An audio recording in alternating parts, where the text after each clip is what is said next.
Dripping Springs High School class president, Jack McClure. Welcome. Hello. Thank you so much for having me. I'm so excited. Welcome to the show. I was reading your bio before we came on, and I don't know how you keep up with all this stuff that you do. Honestly, I don't know how I do it either. Yeah. But You're an impressive young man. Your resume, even at such a young age, you were thank very, you. very involved. Did you grow up here in Dripping Springs? yes, so I was born in Dripping, lived here my whole life. I've moved around a couple times within the same neighborhood, so I've always been here. And I love it. Did you start first grade here? I started pre-K here. Pre-K? Rooster Dang. Springs Elementary. Yeah. Wow. Oh, my gosh. You started at Rooster? Has Rooster been there that Yeah. long? My kids started at... Well, It was there like years before I even started. I still think of Rooster as a brand new school. Really? yeah, well... Oh, my gosh. What, we have geez. like 8 now. It's crazy. Yeah. Come on, Mallet. I know. Back in my Get with day, it. I know. we just had one school here in Dripping We walked Springs. uphill in the snow Yeah. both ways. Yeah. That's all we did. Yeah. Go ahead. You're the class president now, I right? am, yes. So I've been in student council for all 4 years, and then last year I was the historian, so I was managing like social media and stuff like that. And then this year I was elected as president, and I love it. So you know what that means? Do you know, like, aside from being class president, that now means that you are responsible for every class reunion until you are dead. Yeah. Is that right? Well, I'm not sure because we do have like a class of 26. So every class has their own council as well. And then student council is all 4 classes. So I'm hoping they might be doing that. But I would be happy to do it. So you're but- president of student council. Yes, so that's so the you're, whole student You're body. not the class president, really. You're the student council Yes, president. Student council president. Student Okay, council I president. did Sorry. not know that was the structure of government in high Yes. school. Oh. I don't think anyone ever knows that, but there's grade level and then there's student body, which is like the whole thing. You're Okay. like the grand poopah of all of everybody. Not poo-pa. Poopah. Poo-ba. That's a new one. Poo-pa is something else, Michelle. You just call me president. I just got Mr. President. What are the roles and responsibilities for the president of the He's got a student poopah council? around. I gotta do a lot of poo-pawing. It's honestly a lot, and it's unique things that people wouldn't expect. So like our biggest thing is homecoming. So student council is in charge of planning all of that. I'm not sure if you guys went to the carnival this year, but No. we planned the entire homecoming carnival, which is like a whole community event, and then we do a parade as well, and the homecoming dance, which is only open to the high schoolers. And so as president, you're kind of in charge of leading that whole thing. It's completely student-led, so we have very little interaction with our advisor.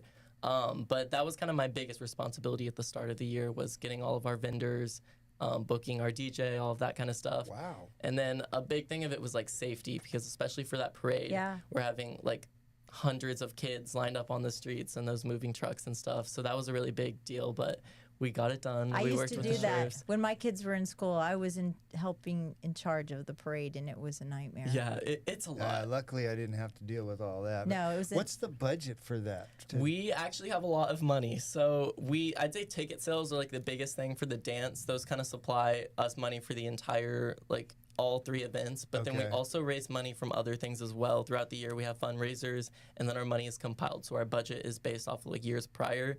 So I am very lucky that my council has kind of gotten that money from the previous councils who are good at saving their money. I wouldn't say we're the best at saving all of our money. We do like to spend it. We just did like a $1,000 donation to Austin Wildlife Rescue at one of our pep rally games. Wow. So I do like to spend it, but I'm trying to save them some for next year. But I want to use it for good, because we always have so much laying around left over. So Yeah. Well, what was the platform that you ran on when you ran for president? like my ideals and like values. Yeah, I was like gonna what? go with. Like what was the thing that you were when people saying, Jack, why are you running for president? I'd say probably just I had the experience. I Okay. had done it for 4 years, but people knew that I was a very outgoing and positive person. I wanted to promote that like environment in the school, make sure everyone felt welcomed. But people know I like to do things very grand and very big. Last year when I was on the class of 2026 council, they are in charge of planning prom. So that was a big thing for me. I helped out a lot with that, and people kind of saw that and were like, okay, yes, he's good at organizing things. But mainly, I just had a lot of people that very close with, and I was like, guys, you have to promote me. Like, you have to Jack, help me out. I think you and I would have been That's friends in politics. high You're school. in politics, yeah. I think Jack Exactly. and I would have been well, really good friends. I'm Yeah. not surprised. Give us a quick rundown on your bio. Besides being student council president, what other things are you doing? Yeah, so in school, I'm involved in a lot of different things. I'd say DECA is a really big part of what I do. So DECA is this business organization where students compete in different rounds. We have district, state, and international levels, so people from all across the world are involved in it. And you were in DECA? Yeah. I was in Oh DECA. my gosh. I was president of DECA. Were you really? That means nothing got done. That means you're better than me because I'm a vice president. So I should have been vice president. And I had to ask Michelle what DECA was. And I 'cause couldn't remember what it I see it Googled Yeah, on your Yeah. I couldn't remember. I couldn't remember what it stood for. Well, to be fair, I don't actually know what it stands for. And so many people have asked me, because when I was writing like college essays and stuff, you had to put DECA. But it's called Distributive Education Clubs of America. However, I've heard some differing point of views, and some people say that that's outdated, and it actually doesn't have a meaning, and it's more so, DECA means 10. So some people associated that with like the value of 10 being like, I guess, perfect score or stuff, because we're scored like out of 10 too. Okay. So I think there's a lot of different meanings to it, but I absolutely love DECA. I'm so big on trying to get people involved in that, especially as freshmen. It's something you can compete in all 4 years. You do various different kind of like competitions. So you can do a prepared event where you prepare an entire presentation and then you present it in front of a judge.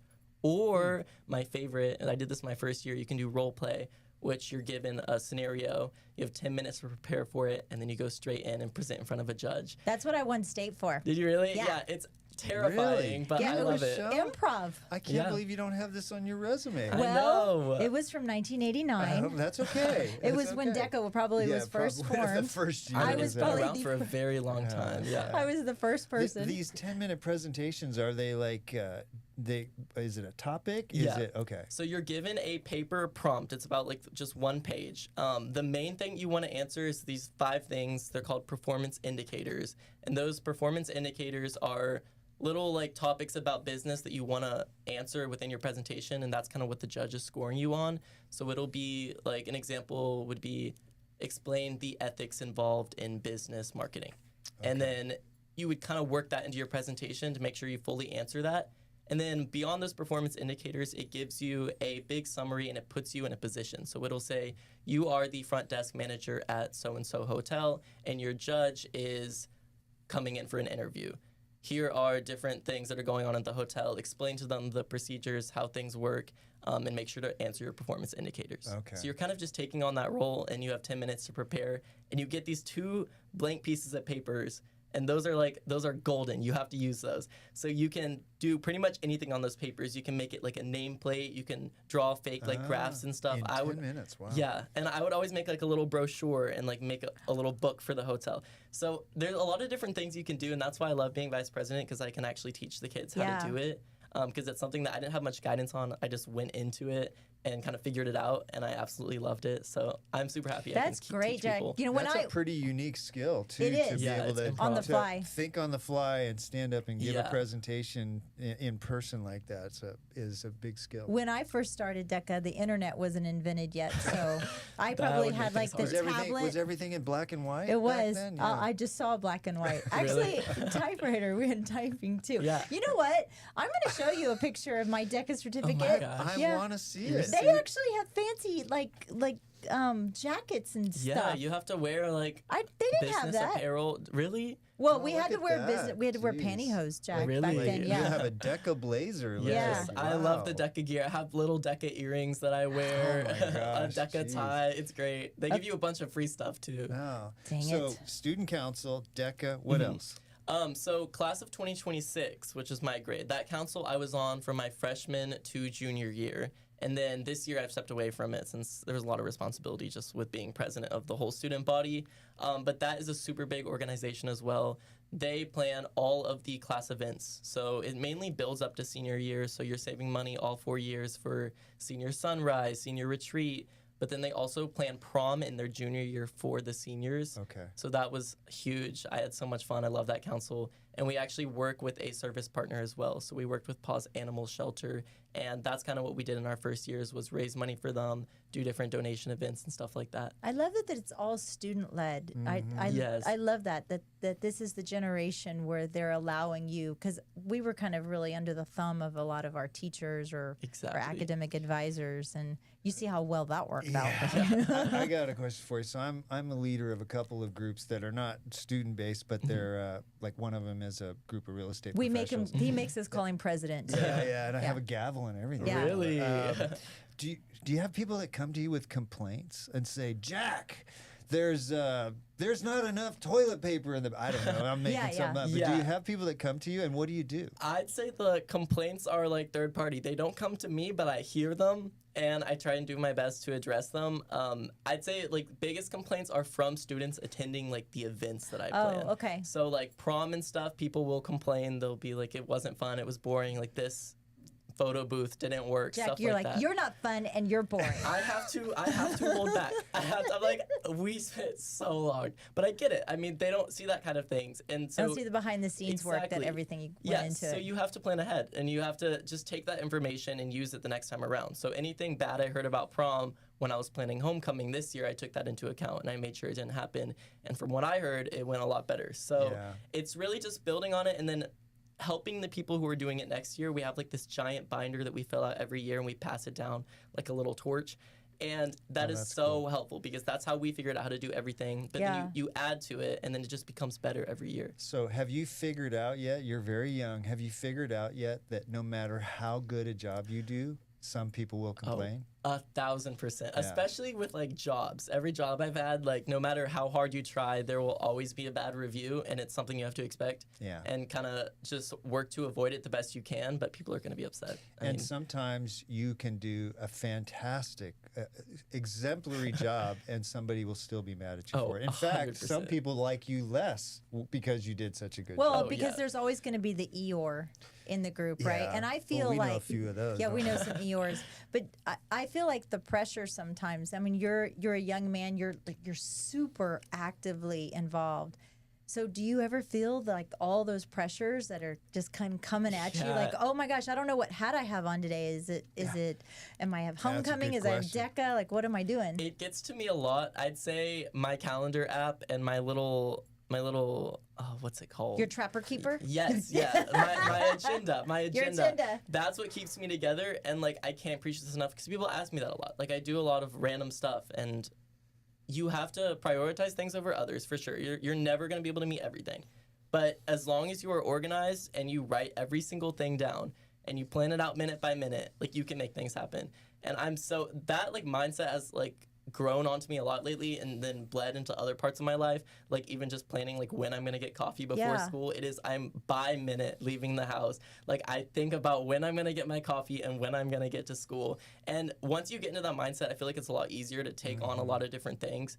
But it does build pressure. I'd say there's some things that I even have to take a step back and like take a breather and realize, okay, I'm putting a lot on myself right now. I need sleep. And I need to not let things get to me. What do you do since you're so minute by minute by minute? Because I'm that way too. Yes, very much. You're going to get your coffee and you're in line at Starbucks and they're training a new barista and you're like, I'm 3 minutes behind. How do you handle that? I don't have very good composure by myself. I will go absolutely crazy in my car, just like I have really bad road rage, but I never let anyone else see it. Like when I get to that window, I'll put a smile on my face and I will say thank you so much because I know how it feels to be in that position, and it's never their fault. I worked at a job where there was a line out the door every single day. So I never like to blame other people, and I always try and tell myself, okay, they're going through the same thing you are. But when I'm alone, yes, I go a little bit crazy. Yeah. But Do you work on that, though? Or are you trying to work on that to be like, hey, you know what? Well, there's two things. One is you can work on composing yourself. The other thing is you can not do minute by minute and leave 5 or 10 minutes early to avoid that. Yeah, I've definitely grown to the point where I'm leaving extra early and I would rather just sit in my car than deal with being stressed. So it's little things like that I've definitely been able to build on.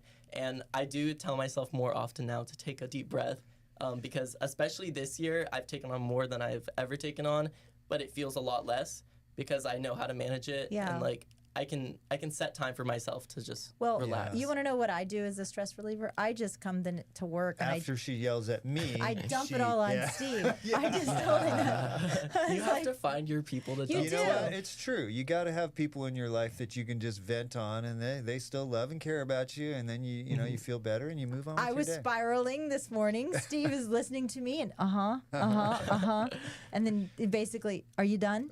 Yeah, pretty much. Are you done? That's Okay, how my friends thank you. are. I just had to get grateful. it out. But I'm happy to listen. Yes, because it makes you feel better. Steve's a very good listener. What about you were talking about you've been in that situation? So are you still currently working at Amy's because you don't have any other thing else to do? Yeah. So funny story. It's actually not on there, but I just started a new job. So I just left Amy's. I'm still doing. I paint their windows and stuff, which.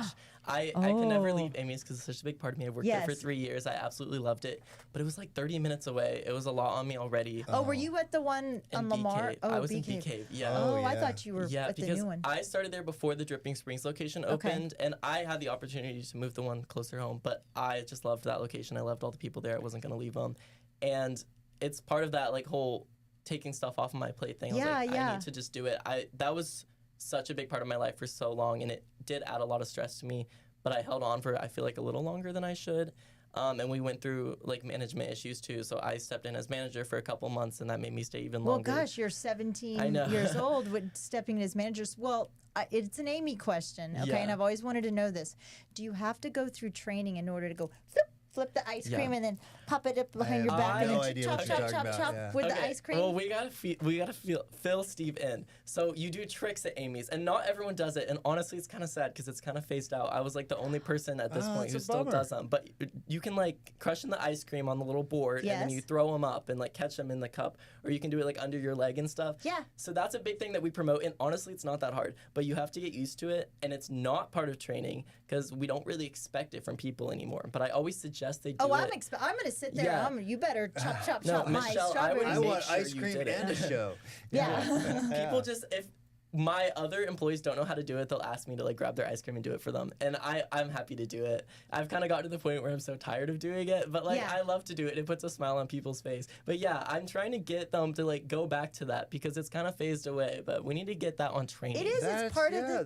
That's what makes a business unique. Yeah, people are scared. Like, and you're going to drop it. Like, I've dropped it so many times. It's the best part when they drop it. Yeah. You're like, it's so embarrassing. It's genuinely the most embarrassing thing ever. Like, I didn't think it was going to be that bad, but every single time I dropped a ball of ice cream, I was so embarrassed. It's like, now I get a bigger piece. You're actually lucky if that's the most embarrassing thing that ever happens in your life, Jack. Wait.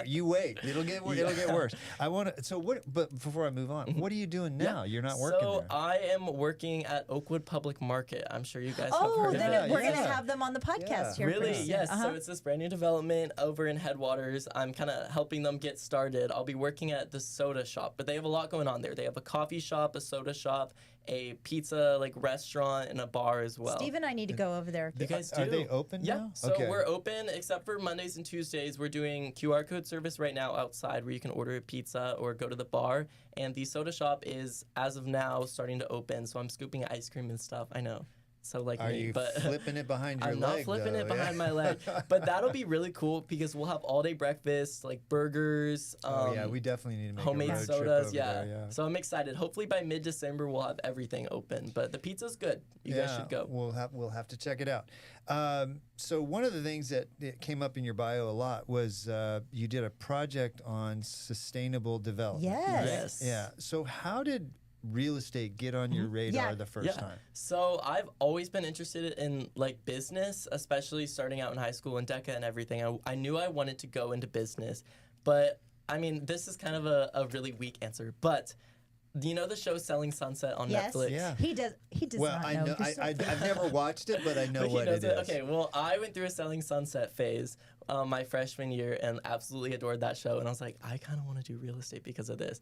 And I just started researching more into it. And I was like, oh my gosh, this is fun. Like selling houses, like... It is. Especially it's like luxury real estate. I was like, this would be fun. It's so fun. Yeah. Every day, it's so fun. Yeah, and I want to work for myself. Have you figured out yet, though, that real estate is nothing like Selling Sunset? Nothing like Selling. Okay, Selling Sunset is all drama, like 1% real estate, but the real estate side of it is what I like. And so I've grown to love it. I love the fact that you can work for yourself. I got my real estate license over this past summer. Awesome. Which was a super big learning experience. I learned so much from that, and it kind of grew my passion even more. But while getting my real estate license, I knew I wanted to leave an impact on the community, obviously, while going to college and everything. I was looking for a cornerstone project. I knew I wanted to research something. And I started to get into sustainability because I took AP Environmental Science last year and learned so much about sustainability there. And then while I was taking real estate, I learned more about how our community is struggling with resource issues. We've always been low on water, since before I was even born. And I wanted to look more into it and see how we could find solutions for that, not only in Dripping Springs, but other rural communities. Because you see it in cities. Sure. They're doing a lot of sustainable approaches, but not in small rural areas when people don't realize that can benefit them a lot. And it's not just about adding solar panels to roof or conserving water. Sustainability has 3 whole pillars. So that's the environmental side. But there's also community and economic pillars. So the community pillar is all about bringing people together, and what better place to do that than in a small rural community like Dripping Springs. So that kind of focuses on building developments that are focused on keeping families together, getting people outside and active, making sure people walk and ride bikes rather than just taking cars and going to parking lots everywhere. That's a huge part of it. And then the economic side of it is ensuring that the people who are actually developing it are getting those economic returns more so than they would in a traditional development. That way it becomes something that is not a risk to take, and it's more a standard that we can include in all developments. Have you seen examples? The economic side is what interests me most. Have you seen examples where developers, because a developer is all about the bottom line. That's it. They can talk about sustainability and all that in a community. At the end of the day, it's a profit that they're seeking. Have you seen communities that are actually meeting the requirements of being a true sustainable, here in Drip, because what he was saying, there's 3 pillars, right? And is there an example here in Drip that I didn't go too much into developments in Drip, because basically on my research was structured is I looked at broad research around the world, developments that were successful. So I started out with successful developments like Hudson Yards in New York City. There's this really big development in Italy, I believe, that I looked at. There's this place called the Bullitt Center in Seattle, which is one of the most sustainable buildings in the entire country. And I looked at how were those succeeding, and I extracted key elements from those to then apply to rural development. But on the side of economics, I looked into how developers view sustainability. So I identified 3 main viewpoints, which could be, one of them was that sustainability is a gimmick. It's not actually going to work, and it's definitely not going to give me economic returns. The other one is, yes, it will give me economic returns, but I don't care enough to actually do anything for the environment. I want to throw those aspects into my development to make it look sustainable and therefore reap the returns. So that could be something such as adding electric vehicle charging stations outside of your development. You're gaining that LEED certification, which is giving you that economic return, encouraging people to come to your development who are maybe interested in sustainability and want to feel better about themselves, but you're not actually helping the environment. And then that third approach is a comprehensive approach, which is what my research follows, and that is putting those elements in, getting those benefits as a developer, but also benefiting the environment and the community. Yeah, I haven't spent probably as much time as you, but I'm being in the real estate world. I have looked for things that make economic sense and are sustainable, and I have not seen anything. It is very hard to find, and that's kind of something that I want to go into and explore those solutions. And that's what my research is focusing on, is finding those economic returns, because it is very hard to find. But there's ways you can go about it, and there is a lot of success stories. Yeah. So I ranked developments in our area, not specifically in Dripping Springs, but I went more towards the Austin side. So I'm sure you guys have heard of Mueller in Austin. It's a super big sustainable district there. They have reaped a lot of great benefits from sustainability. I also looked at Whisper Valley, which is a brand new neighborhood out kind of, I believe, in South Austin. And their houses are selling like crazy, and they have a lot of demand purely because they're saving costs. And the costs right now that we're able to get are mainly for the consumers. So it's going to be adding solar panels, reducing your electricity costs by a ton, including water conservation systems that are reducing your water bill, geothermal energy, you're not paying as much for energy. So there's a lot of different things that benefit the consumer, but how does that go back to the developer is what I'm trying to look for, and that's what I hope to study in college and create those solutions so that we can make it economically viable while also providing those benefits to the environment. What are you going to study in college? I'm hoping to study real estate development and concentrate in sustainability. So all the colleges I've applied to have different majors for that. Some of them have a applied sustainability in real estate major where you can literally take both at once. Some of them are only real estate majors, but they have sustainability concentrations you can take. And some of them have completely separate majors that I hope to mainly dabble in business and real estate and then explore their sustainability depending on the college. So I do 100% plan on going to school for real estate and business and then see how I can bring sustainability into that. Jack, do you think that your generation right now is this issue right here is more forward facing that not necessarily mine and Steve's generation? I'm Gen X, but the millennial and maybe even you're Gen Z, right? Is that what you are? Or Gen Alpha? Are you Gen Alpha? Gen Z. Okay, Gen Z.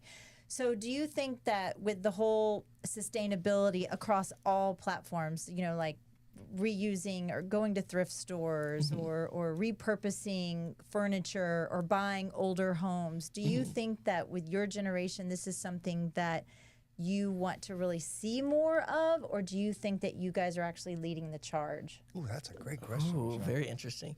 I think it's something that is going to be more beneficial for future generations. It's not affecting us like crazy right now, but I think in the future it's gonna get worse, and if we don't start on it now, there's only so much we can do.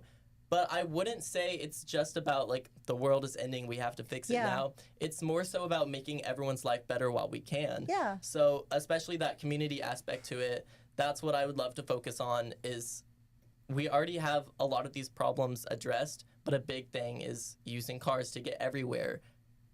People don't feel like they can go out and meet with their neighbors on a daily basis because everyone is so far apart from each other. There's not a big meeting space. That's a really good point, because that was kind of one of my questions. Dripping Springs, especially being this affluent, privileged community, but we're also very spread out. Very. And so a sustainable / community. I mean, I live down Sawyer Ranch. My kids went to Dripping Springs High School. That was a 20-minute drive. Now we're going to have a new high school down there. Exactly. But does that still mean that those kids are going to want to walk? And do I have to walk to HEB? And I'll tell you the other problem with that is that, so say I wanted to live in a sustainable community in downtown Austin. There's shopping there, there's recreation, there's, restaurants, doctors. Yeah. I can't walk down there because there's crime everywhere. Yeah. And the streets are filthy and dirty. So I need a car to be able to drive out to a community where my wife and I feel safe and we can go for a walk. And so I think until that issue is solved, I think, because you sustainability, part of that is you have to have a higher density. For sure. You have to have those communities kind of grouped together. And if the crime rate skyrockets, well, then nobody's going to live there. Yeah. So they drive cars. It's layers like that make it so hard to reach that sustainability. But it's really interesting to see how everyone who is interested in sustainability focuses on their own different thing. So I worked with a research professor who was the dean of, I believe, architecture and urban planning at Cairo University in Egypt, which was really cool. Oh, interesting. I don't know if that's how you say it, Cairo. Cairo. Sorry. Oh, yeah. But that's he okay. was, Hey, you and Michelle are like twins. Yeah. we get it. This is the DECA. He was so interested in getting the niche things like crime up, and he did a lot of research on how gated communities actually promote crime because it brings more people to the edges of the gated community and therefore makes it more dangerous for the people inside. And when I heard that, I was like, that doesn't sound right. Yeah, I don't agree with that. I didn't agree with it either. But I cannot recite everything that man said. Yeah. He's like a scholar beyond belief. But he made it make so much sense. And I was like, there is little things like this that you have to study and understand to make sustainability fully beneficial. And I think crime is such a hard thing to deal with when you're in such a tight-knit urban place. And that's kind of one of the focuses too that you have to work on. There's also people enjoy cars. Like that's a whole industry as well. It's going to be hard to completely remove people from their cars. They're still going to want their cars no matter what. Yeah, it's actually a necessary evil almost. I mean, like you have, when we were talking about your carbon footprint, and that was kind of like the buzzword about your carbon footprint. Well, you know, my husband travels for work, right? That's part of in order us to sustain, he needs to travel. Exactly. He can't walk or take a taxi to California to work. He has to take a plane. So maybe his carbon footprint is a little bit higher than others. But, you know, I think a lot of times, especially being older, we're more of the realist generation, and we like to kind of debunk, you know, like electric cars sound good on paper, but then when you break it all down, you're like, okay, what about these batteries and how much energy is taken to create those? They're shipped from South Korea or whatever, and then the electricity is in a coal-fired plant in one state over. You know that, so it basically, a lot of those things end up just being feel good. It's completely feel good. Sustainability is driven by people feeling better about themselves, but not actually doing anything. Ooh, that's so profound. I love that you're kind of stripping the layers of just the you word. have to look into it, because I mean that was a huge thing too. And my whole research paper was, you can't just say sustainability, because like we've already talked about for the past 10 minutes, there is every single aspect of sustainability that makes it impossible to exist. And that's why you can't do it all. You have to focus on one thing. And that's why I want to go into real estate development, because the one thing that I can control is if I were to develop a project, I can control how much water we're using. I can control how much electricity we're using. I can control where the waste in that building goes and make sure it goes to a better place. I can ensure that there's composting, stuff like that. We can control on a very large scale. But trying to get every single person to be sustainable is impossible. Like I'm drinking out of a plastic water bottle right now, and it doesn't bother me, and that's not sustainable. But it's impossible to avoid. It's how consumerism works. Well, you know what else isn't sustainable? Like when we have 102-degree temperature in Texas, and you're having a digital thermostat, and we're having some brownout or whatever, and they're wanting to, you need to keep that thermostat at 82. At 80 degrees, and we're going to mandate that from our office in San Antonio, where it's 72 degrees. Put me in jail. Absolutely. People will never prioritize sustainability over comfort, so it's about profit, profit, the economic benefit. So it's about finding that sustainability that they don't have to change anything about their life. Balance. They can just use it. And you're, like what I said earlier, you're stripping away the layers, but you're also unveiling the mystery of what sustainability is. It's more than just the word. And I never really thought about it that way, because it's like, it's like some buzz millennial word. They're gonna make me recycle, you know? Jack, I like that you're approaching this from a realistic attitude, though, because I've talked to a lot of people over the years, and they kind of like what you just said. They just want to feel good about themselves, and so they do these, like, you know, you see a guy driving a Tesla, and he's like, we talked about this once. His license plate was Earth Saver. It's like, oh, come on, give me a break, dude. You know, you're not saving the Earth. You know, you might feel good about that, but you're not doing anything. I like that you're actually realistic about this. I think it's going to take people like you to actually change this. And if you want to see change, you have to be the change. You have to be the change, Michelle. That was beautiful. Thank you. But you have to identify. That's why I'm the president and you're the vice president. Wow, are we going to have a DECA off, Michelle? Steve is going to be our judge. Okay. Yes, okay. Go. But no, seriously, you have to understand like what it takes to actually create change. It's not about just saying I'm going to do it. Like I can say that I'm sustainable, but I'm drinking out of a plastic water bottle. I'm not sustainable, and I never will fully be sustainable. But if I can find ways to help it in just the slightest, that is the attitude you want to have. I want to, as a young person, you mentioned climate change is a big thing that is driving these thoughts on sustainability. As a young person, why do you think the climate's changing? I think it's inevitable. I think there is so many people on our planet. It's growing every single day. We are fed things so much easier. You used to have to go to the mall to buy clothes, and now you can go on Shein and get something that was made in a factory. Don't be looking at me, Steve. Don't worry, I've done it. We live in a world where it's so easy to get everything you want, and it just puts so much back into the environment, and it's inevitable, and it's not something that we can... I don't think it's something we can control. We've kind of already debunked that. There's so many layers to it. So I think climate change is something that we can't avoid, but it's something that we can be a little bit more conscious about. And if you are passionate about it, like me, there's things you can do to try and make the world a little better. Or if anything, just preach your mission, because it's not about what you can do as one person. It's about sharing it with other people so that we all collectively do a little better. You know what? I'm just going to say, and I know we said not to, but holy shit, he is the smartest kid in Germany. I know. No cussing, Michelle. Yes, I are. I love visiting with somebody your age because it makes me so enthusiastic about the future of our country. I seriously, because sometimes, we're dealing with all these people and they're like Michelle, they're Eeyores, the world's falling apart. You have enthusiasm for the future. I love that. What's that musical theater side of him? Yes, right? I did do musical theater for a long time. Yeah. Well, man, I love the idea of the sustainable development. If you figure out how to do it, I want you to come back and tell us. I don't have an answer for you yet, but I'm planning to get closer and closer throughout my career and find ways that people can at least look at my work and say, okay, maybe that's something I can do and just make the world a little bit better. Yeah. At least in the realm of real estate. Yeah. Because by no means am I fixing climate change altogether. Well, yeah. How much of it do you think is human-based?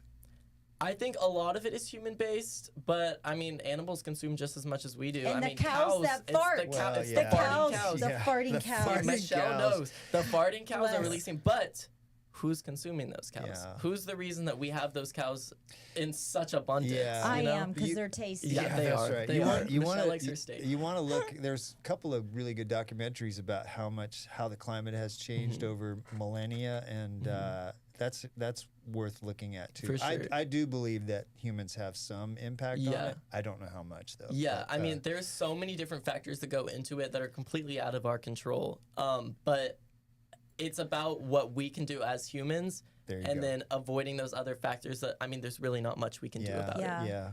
One of the things you're really good at is being in a leadership position. A leadership? A leadership. Yes. I'm sorry. I was pretending to be you there for a second.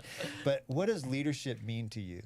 To me, leadership means not focusing on yourself, but trying to get other people to excel in what they're doing. It's something that a lot of people go after leadership for the title to look like they're in charge of stuff. Resume builders. I mean, I can't really be talking. But what I do with those positions is to make good. You're definitely not... What you are doing is a stepping stone and a building block. Like, you have the stats to stand behind the words that you're saying. You're not. It's not and just the work fluff. ethic. Yeah. I think leadership is about being passionate about what you do, like following your goals, but you can't just focus on yourself. You have to, I mean, it's in the word. You have to lead other people and bring other people up. It's in the words, Steve. It's in the words, Steve. Oh, there you go. Is that a title? Leadership. It's in the words. Leadership is in the words. It's not about conforming people to your ideals, because people will never see the same way as you do. But it's about helping them reach their own goals. And if you're leading a group, then it's about ensuring that group reaches its goals.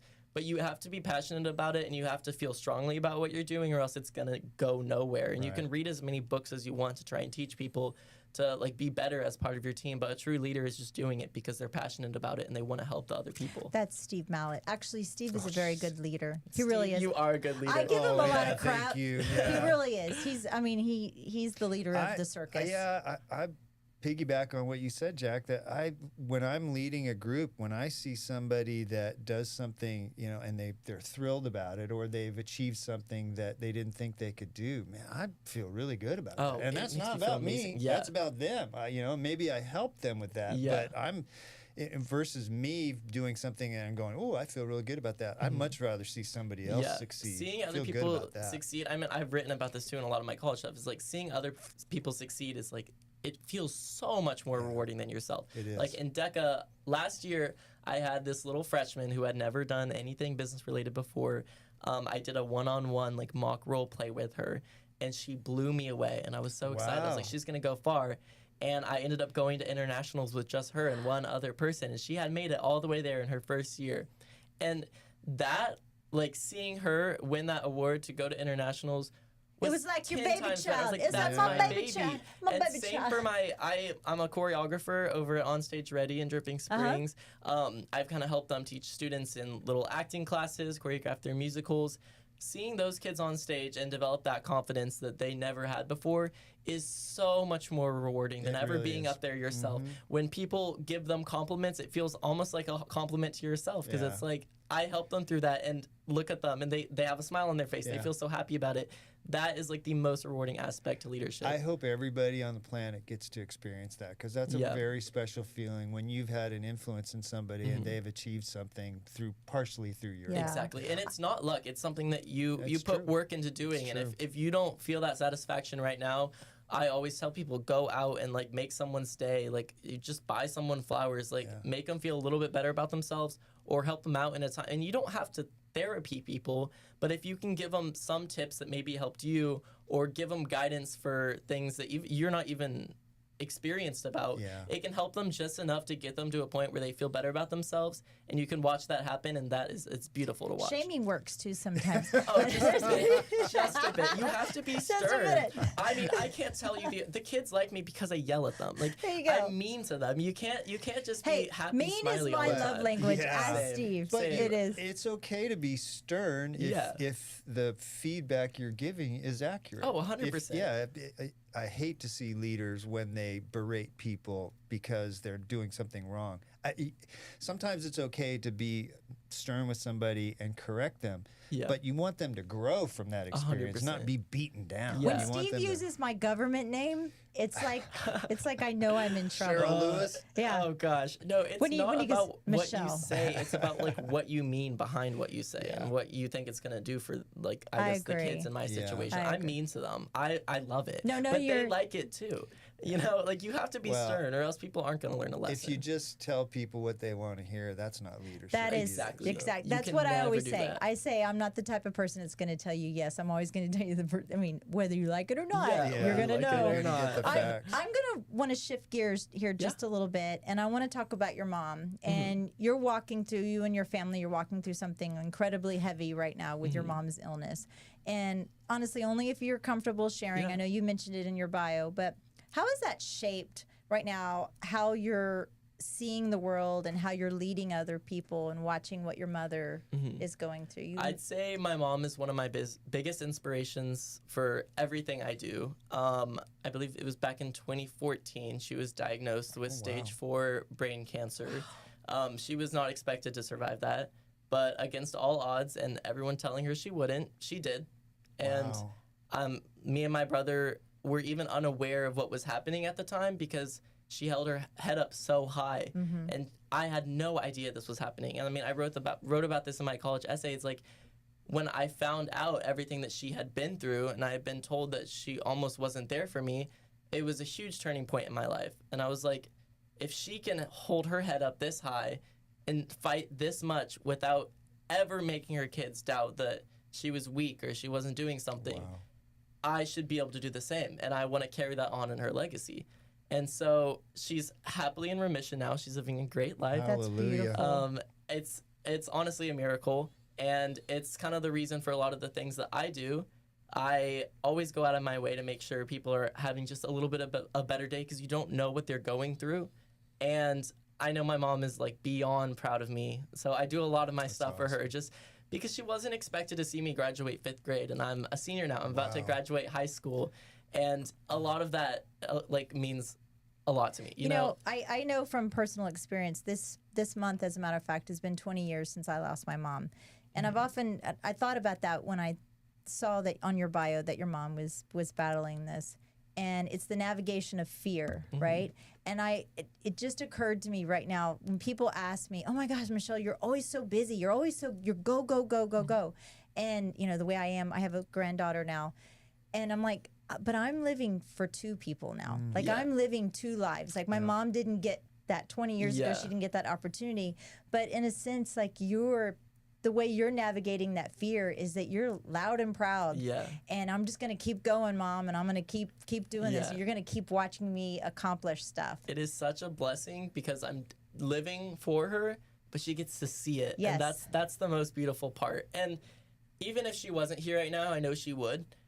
So it's even more meaningful that I get to, celebrate life with her and still be here for her for all of this stuff. Do you think that because it was a near-death experience that you watched her go through has helped you realize that every day is a gift? Oh, 100%. And it's never that big of a deal. Yeah. You know, whenever I get really upset about things, I remember that. And I'm like, there's a reason I'm here. There's a reason she's here. And there's always a reason to keep going and kind of ignore the things that get you really down. Yeah. And my dad has been like the biggest inspiration for stuff like that. I mean, everything you see on that resume, like my dad has pushed me to do it more than I would even be willing to do it. And so a lot of people don't realize, like, I get a lot of my drive and my passion from him.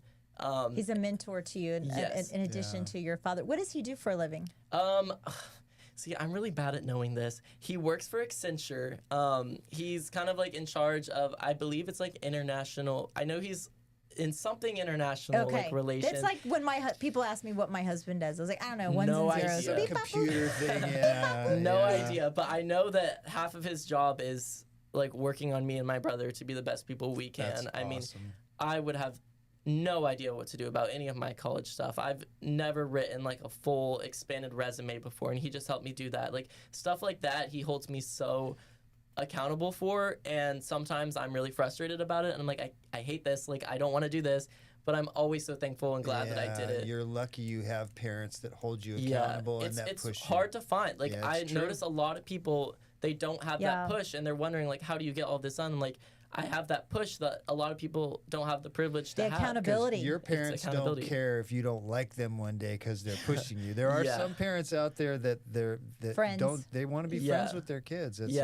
Jack, have you ever thought about future in politics? Oh my gosh, that was your class. Someone asked me that yesterday. I was at the board meeting yesterday, and someone asked me that. I don't think that's the right place for me. I'm very interested in politics, but I think I have a little bit more meaning to shape the world in ways like real estate and sustainability. Behind the scenes where I can really control it. I don't want to be put on a podium, and I hate arguing with people. Yeah. And I love arguing with people. It's my favorite. My biggest thing is I'm a big people pleaser. That's why a lot of the things I do is I want people to like me and be happy with where I am, and I think that would just tear me apart to have people that, and there's not going to be people that love me throughout the whole journey. You can build a resistance to it though, but you know what, the sustainability thing, what you're talking about is changing human behavior. And politics can allow you to do that. You can be in an office where you shape law. But even behind the scenes, even if he's not behind the podium, like well, you don't have to be the guy at the podium. I would love to work with people too and be so involved in stuff like that. But I don't think I would ever want to be the face of it.